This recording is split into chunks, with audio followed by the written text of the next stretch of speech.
Hello everyone, this is Adish. I'm a grade 10 student from Mumbai. So today's problem is bank and vulnerable passwords. The difficulty level of this problem is easy medium, and you only need to know the trie data structure, which is an advanced data structure used in string processing to be able to solve this problem.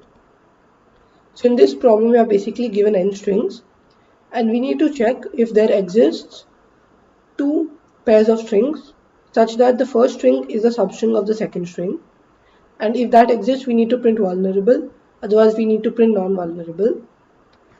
And let's see, for example, we have the string like me if you can and like me. Then in this case clearly like me is a substring of like me if you can, because like me is this part, and that's why we'll print vulnerable. And an example which is not vulnerable could be two different string ABC and DEF, for example. Also note that the string ABC and A, so if we had only these two strings, then this would also count as vulnerable because A is a substring of ABC. Also, if we had ABC and B, this would also be vulnerable. And if we had something like ABC, DEF and DAB, for example, this would not be vulnerable. Or if we had DE, then this would be vulnerable. Or if we had EF, this would be vulnerable because EF is a substring of DEF. Basically, for every pair of strings, there should not be the case such that one string is a substring of another. And if this condition holds true for all pairs of strings, then only we'll print non-vulnerable, otherwise we'll print vulnerable. And the key idea to solve this problem is to use a data structure, because we can't compare all pairs of strings. That will take 10 to the power of 10 operations, which does not work in 1 second. So we need to think in terms of the trie data structure. So let's see, we had the substring ABC in our trie data structure. Then this was how it would look, ABC. Then let's say we added another string, ADF, for example, or ADE. And let's say we add another string. So there are two cases. Let's say that we initially have these two strings, and let's say that the bank is non-vulnerable. So we are basically trying to answer the question, when does the bank become vulnerable? That's the question which we are trying to answer. And in order to answer this question, we need to consider the cases in which a string can be a substring of another string. Let's say we are adding another string to the bank. Then in what ways can the bank become vulnerable? So one possibility is that we add a string such as AD. That's one way in which the bank can become vulnerable. Another way in which the bank can become vulnerable is if we add ADEF, because in that case ADE will become a substring of ADEF. And obviously you can consider the case in which we have AB, or if we have ABC and then we extend it to some next letter, and in all these cases the bank will become vulnerable. So we can classify the cases when the bank is vulnerable into the two following cases. So the two cases when the bank can become vulnerable due to the addition of the next string is either the next string will be a substring of a previously added string, so in this case AD will be a substring of ADE, or we have the case that ADEF, so ADEF becomes the string, and ADE is the substring of ADEF.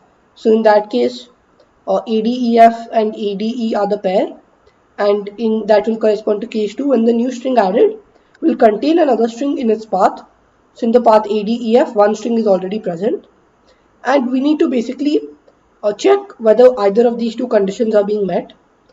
So to check for case 1, case 1 is the easier case. So for that case, we can store for every node in the trie the number of nodes, or the number of words basically which end at that node. So we can store that value.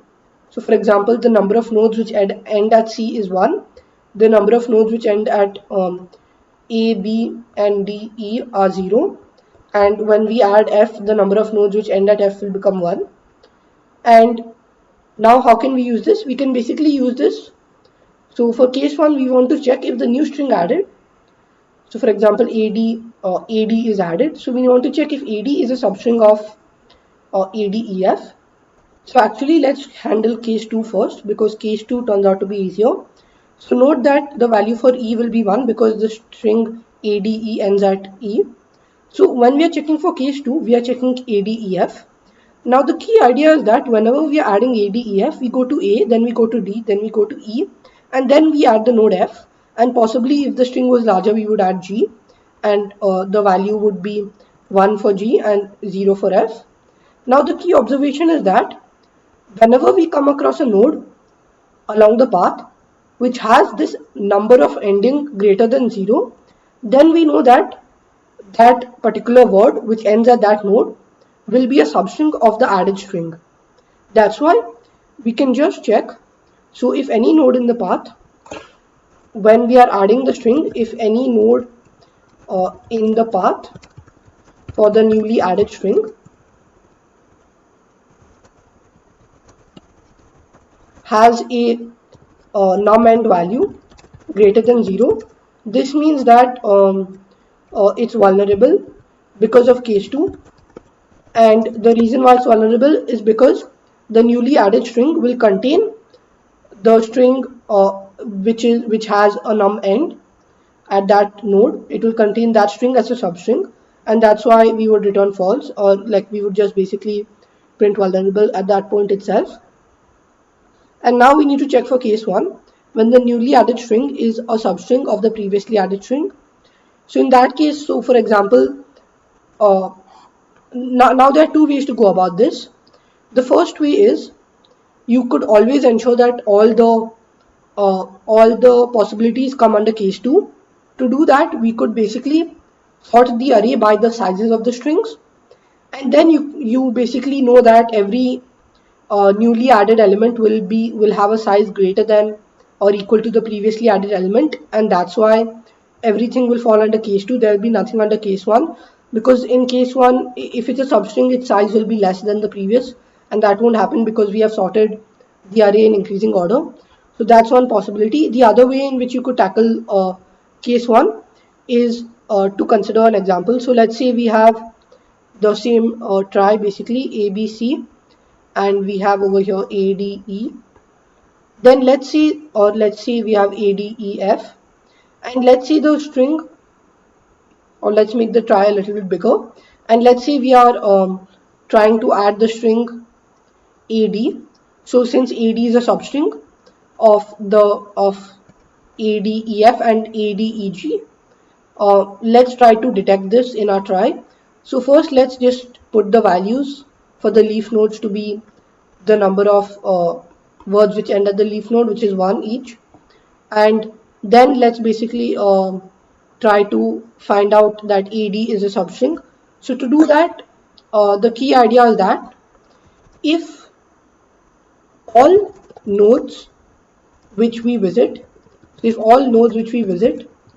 when adding the current word to the try, so if all these nodes which we visit, A and D, or if all nodes which are basically all characters which we visit, when adding the current word to the try, are a part of some previous word, then this means that the new word which is being added, to the try is a substring of a previous word. That's the key observation. You should think about why this observation is true.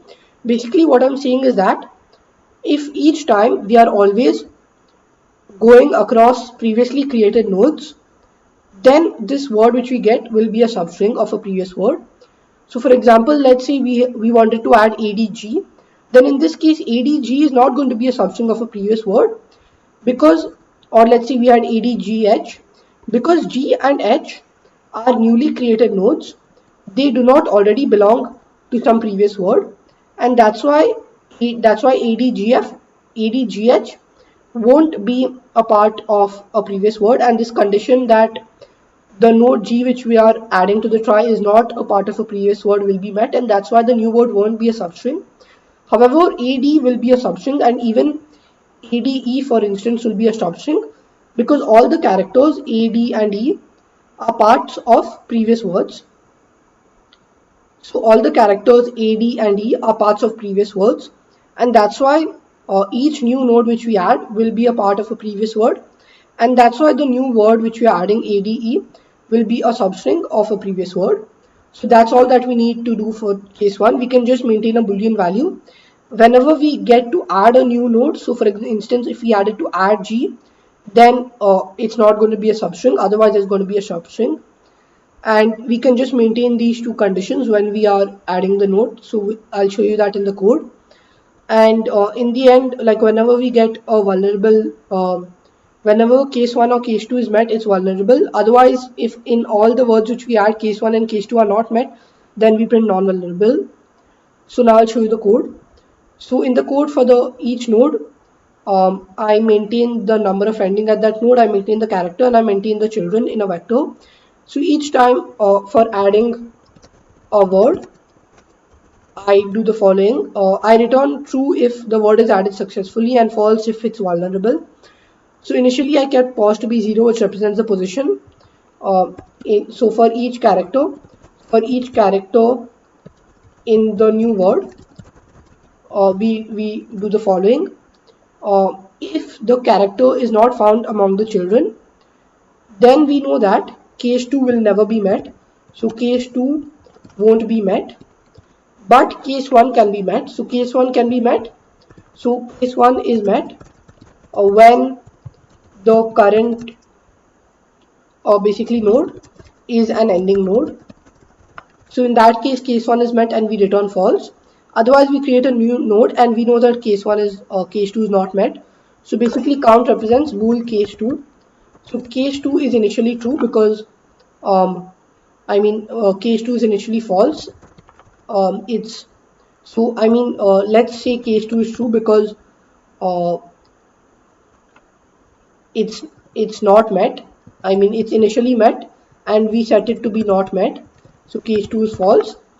And in the end, we just after we add each character to the try, we'll return so we'll increase car num end, which represents the number of endings for the current node, and we'll return a not of case 2, because if case 2 is met, then we know that we should basically return false, and if case 2 is not met, we should return true, because in that case it's vulnerable. So false is in the main method. Whenever if root add of the current string will return false, we print vulnerable, otherwise in the end we print non-vulnerable, and that's why we return false whenever it's vulnerable, and that's why if case 2 is met, we should return false.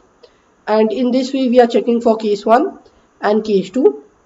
And now I'll just submit this code to see that it gets accepted. So as you could see, my code got accepted. I hope you like this problem and my solution. If you had any doubts, do leave them in the comments down below. And if you like this video, don't forget to give it a thumbs up.